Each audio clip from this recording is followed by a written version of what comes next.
Hi, welcome to part 3 of my 4-part series on compassion. In this presentation, I'm sharing with you the compassionate mind model, the 6 characteristics of compassion. And if this is the first video that you're watching in the series, there'll be links in the description for you to go ahead and click on over to the other parts of this series. And if you're brand new to my channel, welcome. All of my videos are created to help individuals who are seeking to recover from substance use disorders, other addictions, and their family members, friends, and other loved ones. With that being said, I believe this information is beneficial for anyone and everyone. But just so you know, as I move through this information and I'm referring to specific things relative to recovery, that you'll understand why. But again, this information really applies to anyone and everyone.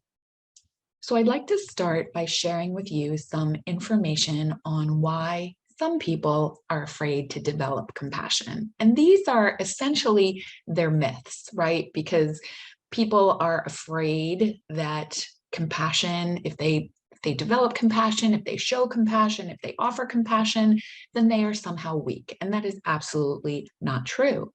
Actually, practicing compassion will make you stronger mentally, emotionally, spiritually, physically, even.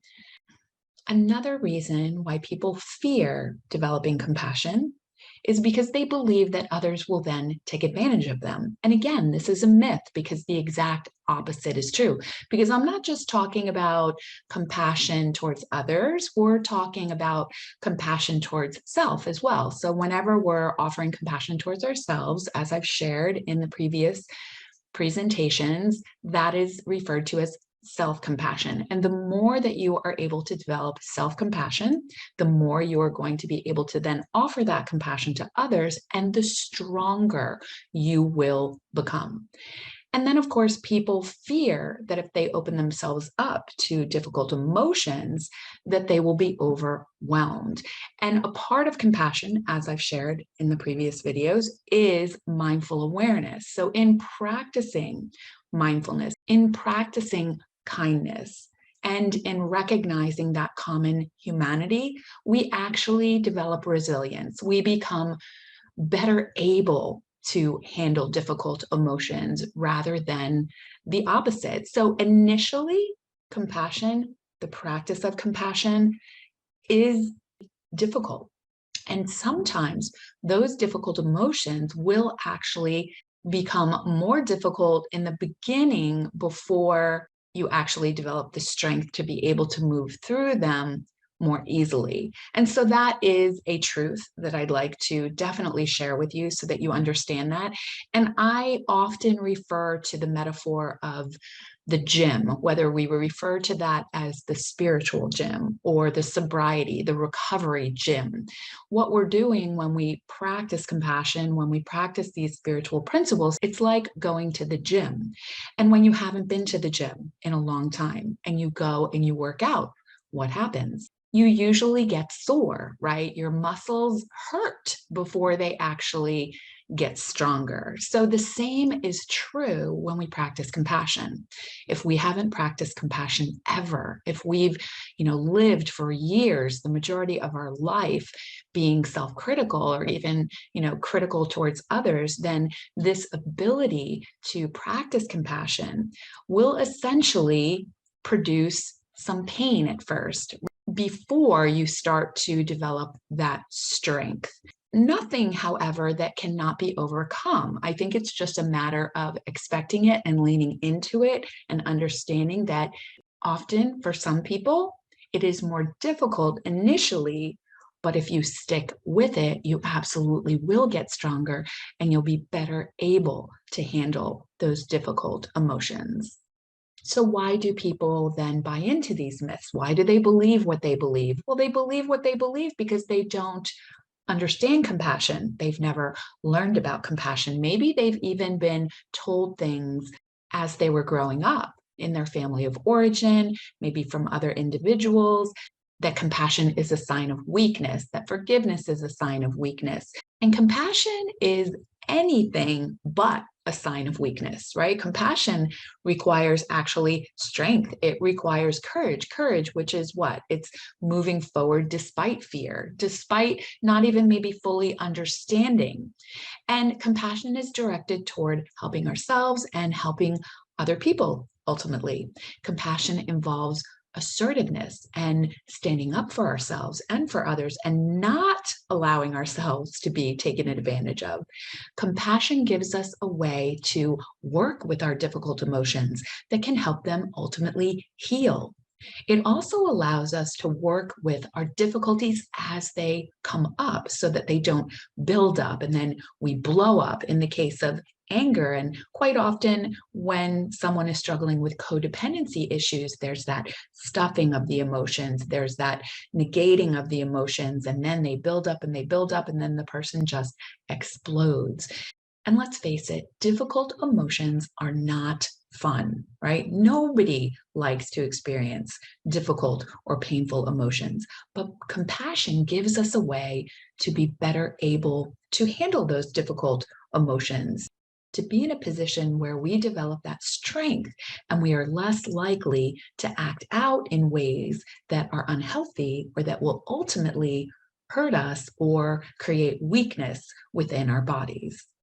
So let's dive in to the 6 characteristics of compassion. Number 1, motivation.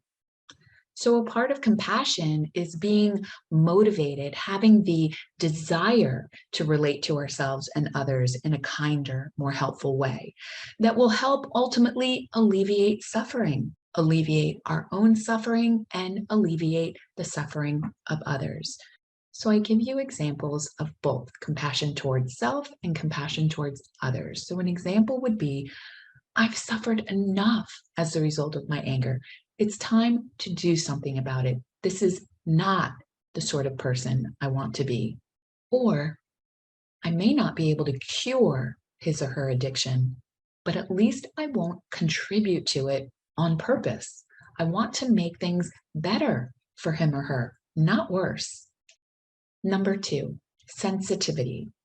We learn to notice difficult emotions and thoughts as they arise, just as they are in ourselves and others. This is where mindful awareness really helps with our ability to be sensitive, sensitive towards self. Look, I'm really getting irritated right now. Or in the case of someone else, look, I'm noticing their buttons are really getting pushed right now. And I know what that feels like because I've experienced it myself. So I'm being sensitive to my own feelings and to the feelings that are occurring within others. Number 3, sympathy. Now, in the last presentation, I shared with you the difference between sympathy and some other constructs relative to compassion. But sympathy is a component in and of itself of compassion. So we allow ourselves to be emotionally touched and moved by the suffering of ourselves and other people. So rather than denying our own difficulties, we allow ourselves to connect with how difficult this really is. So we are experiencing sympathy toward ourselves. So sympathy is recognizing and even articulating that when appropriate towards others. For example, as you see here, when I'm angry, I may look like the bad guy, but it isn't fun for me either. In fact, it hurts a great deal. So being able to communicate that to a loved one, even just saying something to yourself, such as this is a moment of suffering that I'm experiencing right now, and having sympathy towards yourself. That's also the ability to have sympathy for others. So when others are angry or hostile, recognizing that it isn't fun for them either. They hurt just like I do, the common humanity piece. I can sympathize with what they are experiencing. I can sympathize with what I am experiencing. In particular, the suffering that exists. Again, key characteristic that differentiates compassion from any other construct is the element of suffering. Do people that experience a substance use disorder suffer? Absolutely. Do family members and friends suffer? Absolutely. Number 4, distress tolerance. In order to work with difficult emotions, we have to learn to tolerate them. We learn to become familiar with our feelings and to accept and experience them rather than trying to push them away or trying to deny them. Changing angry habits means accepting and enduring the discomfort that occurs when we refrain from what we usually do. It's like having poison ivy, feeling the discomfort of an itch, but deciding not to scratch it because we know that scratching is only going to make it worse. And this is difficult, but we can do it. And it gets easier to do the more that we practice. So, examples, this is really uncomfortable, and I really want to lash out or even escape, right? I want to act out and in an unhealthy way that's going to hurt me, that's going to hurt others. Let's see if I can do something different. I've endured difficult things in my life and I can endure this feeling.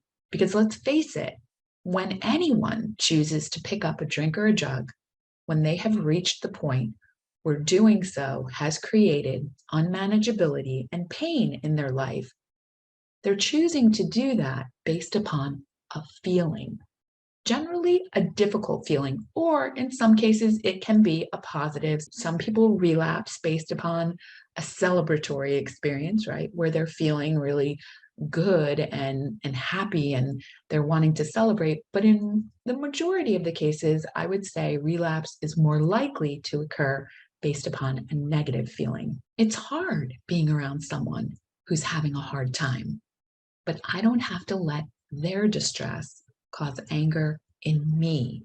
We all struggle sometimes, and I wonder if there's something I can do to calm the situation. Practicing distress tolerance is one of the really critical components of the compassionate mind model, and it is the thing that is going to really help you to develop strength to move through those difficult emotions.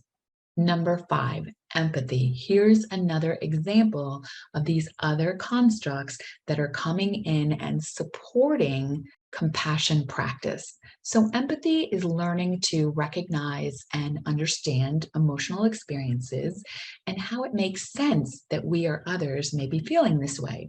We often think of empathy in relation to others, understanding and even identifying with how they are feeling, but it helps to understand our own feelings too, to be able to empathize, to be able to identify those feelings. We examine our own feelings with an accepting curiosity so that we can truly understand and work with them. Many of us never learn to recognize, name, and or talk about our emotions. And that can be based upon a variety of different experiences, whether that's growing up in an alcoholic family system, a rageaholic family system, basically a family system where it's not okay. You know, you learned it wasn't safe to talk about your feelings or to talk about your thoughts. So it became suppressed. Or you grew up in a very, supportive family of origin and you grew up being able to discuss these things, but then entered into a relationship when you became an adult that then created that environment where it was unsafe and you needed to then suppress how you were feeling or what you're thinking. And so then it becomes difficult, right? It becomes difficult to recognize, name, and talk about how we're feeling. So the empathy towards self is the awareness. I'm aware that I'm feeling angry, frustrated, maybe even embarrassed right now. And I'm also feeling like I don't really matter right now, or I don't feel very important or valued. And then there's the empathy toward someone else. Oh, she's really upset right now. I wonder if I can understand how it makes sense that she might feel this way, or identify that, yes, the Me Too experience, you know what? I get it. I've felt that way too. And then number 6, very critical component of compassion is the non-condemning and non-judging. We learn to refrain from labeling our thoughts and feelings as good or bad, right or wrong. Our feelings are simply our feelings. We can observe our experiences and those of others without judging them. And we can be aware that our unwanted emotions are often part of our evolved threat response and not our fault.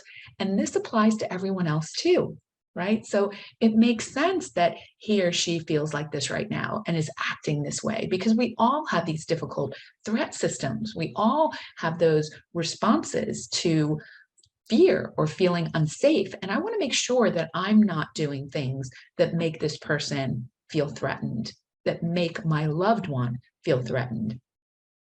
Or within self, it makes sense that I would feel this way right now. But I'm also aware that this feeling is a mental event. It's an experience in my brain, and it's neither good nor bad. It feels intense right now, but it will pass eventually.